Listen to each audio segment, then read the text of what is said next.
Hi, I'm a Sand Recap and this is a movie to get. John Carter, a Civil War veteran, is transported to Barsoom, where he finds a barren planet that seems to be inhabited by 12-foot-tall barbarians. He escapes from these creatures, but only to meet Woola and a princess in desperate need of a rescuer. Go! Go, damn you!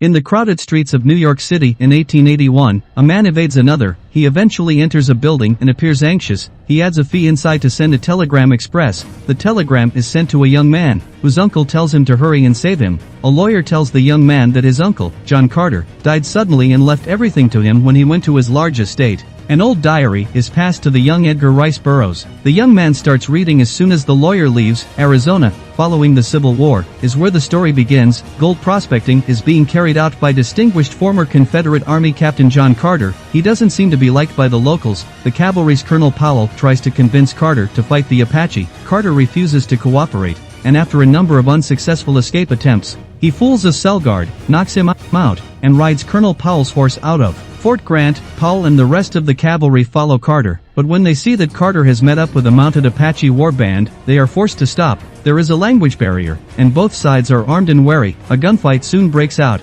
Carter jumps at the chance to run away, but Colonel Powell is shot, so Carter comes back to get him. A tiny cave is discovered by the two as they flee into a box canyon. When they notice something on the rock above the cave, the Apache move quickly away from the area. Carter looks at the spider symbol on the rock face. When he returns to where the Apache had been standing, confused, he investigates further into the cave, leaving Powell near the opening. There, Carter discovers a gold-lined room with strange markings on the walls and ceiling. Powell is almost too late to shout a warning because he is so enthralled that he misses the stranger in the background. The strange man is bald, dressed in a shining robe, and appears to have appeared out of nowhere with a knife. Carter manages to kill the bald stranger during their altercation. Noticing that he had retrieved a blue glowing medallion, Carter picks it up, repeats what he heard the other person say, and then he wakes up in a strange desert. Carter tries to walk, but he falls and looks like he's floating. He spends a few minutes figuring out how to enter this strange new setting. He is unaware that the gravity on Mars is significantly lower than what he is used to. He makes his way to the hill nearby and comes across a nest of eggs that are laying 6 green babies. He is disturbed and is about to leave when he sees a group of green things coming his way. They are armed with firearms and mounted on massive beasts. When they see Carter, they fire until one of them orders the others to stop.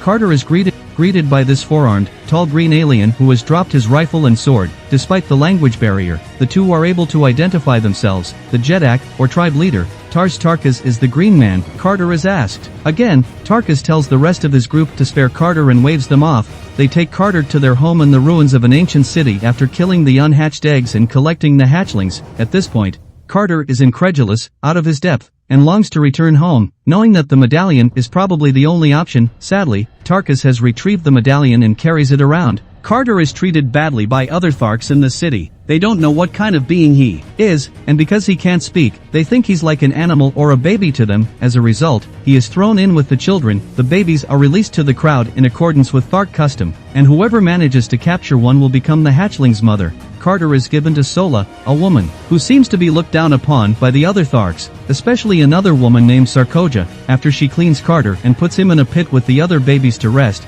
she puts something in his mouth. He then learns to speak and comprehend the local language. A conflict between humans is taking place further away, on airships. One side is blue and the other is red. They fight. General Sab then is approached by 3 bald men on a red ship. They give him a blue mesh device that gives him the ability to shoot energy bolts. But when he tries to shoot the 3 men, they blast him backwards. The 3 people chuckle. They are Therns, and the goddess has decided to side with Zodanga's Prince Sab. Then in this conflict, Matai Shang, the leader of Thurn, asks him to test his holy new powers. The general wins the battle by striking the enemy ships with energy bolts. Dija Thoris is practicing his speech in the royal palace of Helium. The Jedak of Helium, her father Tardos Mors, arrives in an argument with an entourage. Dija shows a machine that makes a weak blue ray, which she calls the 9th ray. She says that the 9th ray is where their enemy Zodanga gets her new power. One of them inconspicuously zaps the device, rendering it inoperable. As the entourage discusses the possibilities, Tardos knows that this power could level the battlefield, but they don't have time to learn more about this enigmatic blue ray. Dejah is told that she must marry Sab than to end the conflict,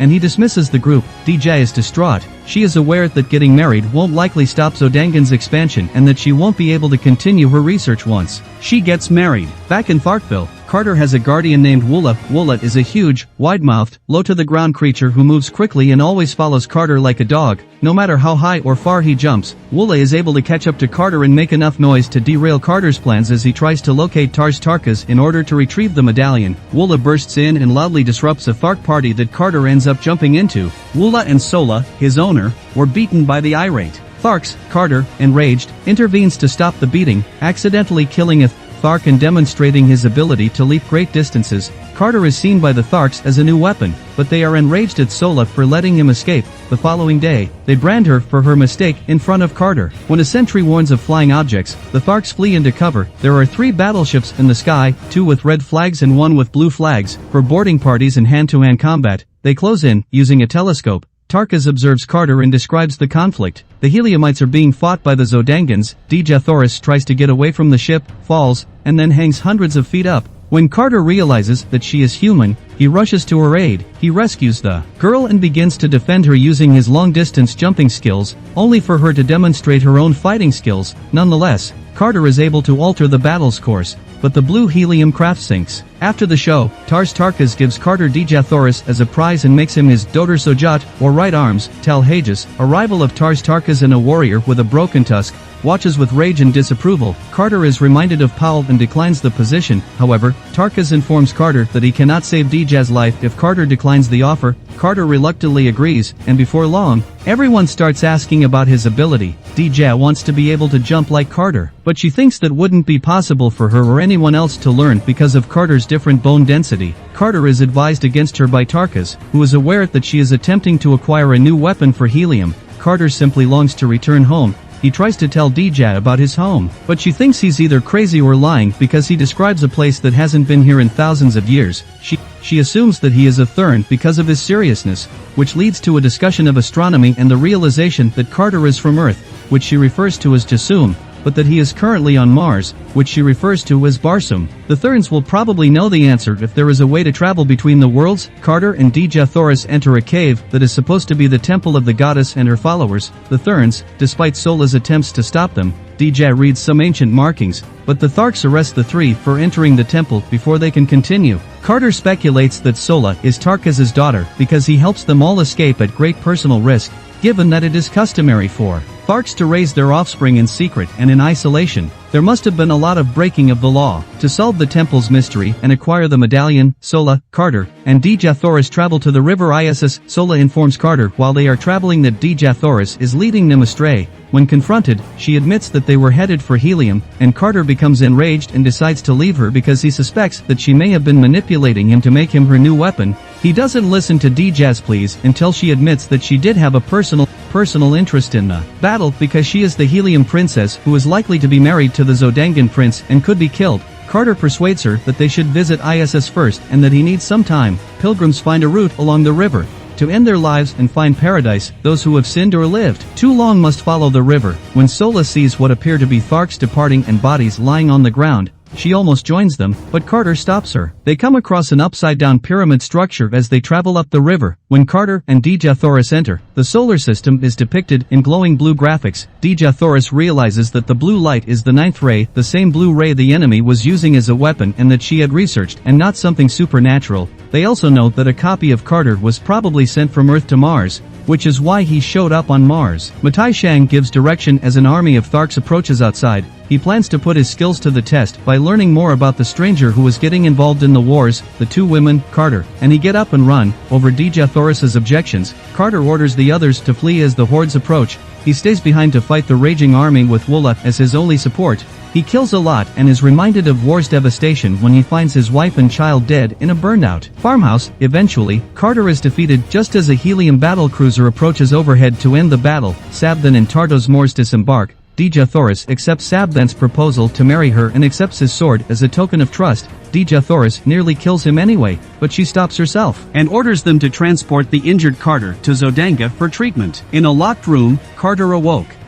He initially believes he is in helium, but the guards in red shirts laugh. A blue-clad individual appears and informs him that he is in Zodanga as he contemplates being in hostile territory. The individual in question is 𝐓𝐚𝐠𝐬, and he gives orders to elevate Carter's security level. When he gets close enough, he whispers to Carter to take him hostage, but Carter is too confused. So 𝐓𝐚𝐠𝐬 leads Carter away from the guards while acting like he is being held hostage. The two leap to a tower nearby. 𝐓𝐚𝐠𝐬 is dressed in wedding attire inside. She dismisses everyone in the room after expressing her gratitude to 𝐓𝐚𝐠𝐬 for bringing Carter to her. She asks Carter once more to fight for her. She finally sees the wedding ring on his finger after he refuses again. 𝐓𝐚𝐠𝐬 tells him the magical words that will bring him back to Earth. Even though he is aware that the other woman who possessed his heart is no longer alive, Zodangan guards ask for entry outside, but when the door opens, Carter is gone. 𝐓𝐚𝐠𝐬 and the others leave, but the chamber matron returns to the room, leaves once more, and Carter is discovered in a ceiling void. She uses a blue ray to immobilize him as he leaves,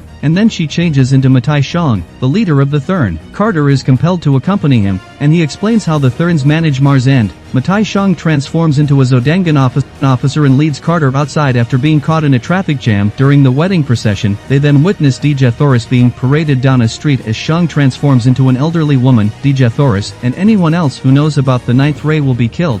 motivational tells Carter almost casually. Carter manages to get away on the light flyer after Wola suddenly appears in a flurry and disables 𝐓𝐚's restraint. He crashes into Sola close to the end of an exhilarating chase. He decides to return to Tharkville and ask for their assistance because he is aware that he will not be able to take on the Zodangan military or the 𝐓𝐚s on his own. While Carter and Sola arrive safely, the Tharks throw Carter into jail, where he discovers a similarly chained Tarkas. Carter hears from Tarkas that one Tusk 𝐓𝐴 had overthrown him. When Tarkas finds out that Carter brought Sola back and would have killed him had he not been severely beaten and weakened, he is furious. After that, the inmates are taken to a large coliseum and forced to fight one and then two enormous white apes. Carter is able to kill both beasts at once thanks to Sola's distraction in the stands. He challenges 𝐓𝐴 to play Jeddak as the Tharks cheer for him. He is beheaded by Carter in one smooth stroke.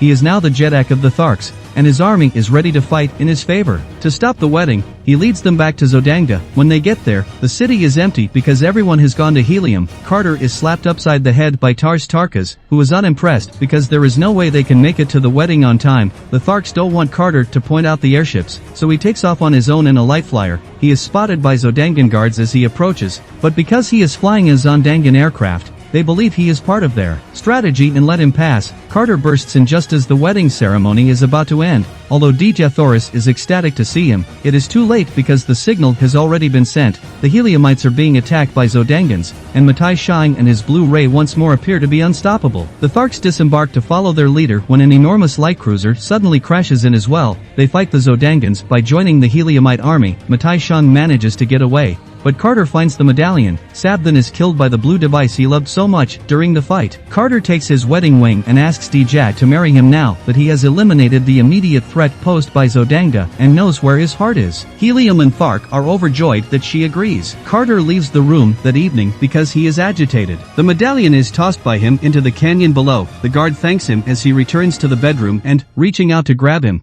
transforms into motivational to send Carter back to the Arizona cave. Carter wakes up stiff, filthy, and with a beard. The golden 𝐓𝐚's body are gone, and the colonel is nothing more than a skeleton. The story of Carter continues when he realizes that there must be additional 𝐓𝐚s on Earth and spends the next 10 years looking for a medallion. The Orkneys appear to hold something for him. In order to safely transport his body from Earth to Mars, he constructs a crypt on his estate, because it is likely that the 𝐓𝐚s will attack his body, possibly while Edgar is reading the journal. It is up to his nephew Edgar to keep him safe. Edgar runs to check the crypt in terror, unaware that he is being followed. He figures out the password after a few nervous seconds and opens the door, but the crypt is empty. Behind Edgar, a third appears and threatens to kill him before being shot dead. Edgar looks around and sees Carter standing outside with a gun. When Carter says that he took a drug that made it look like he was dead, Edgar realizes that Carter was just a bait to get a 𝐓𝐚 and give Carter the medallion he needs to go back to 𝐓𝐴. He is corrected by Carter, who confirms that Edgar will indeed play a significant role,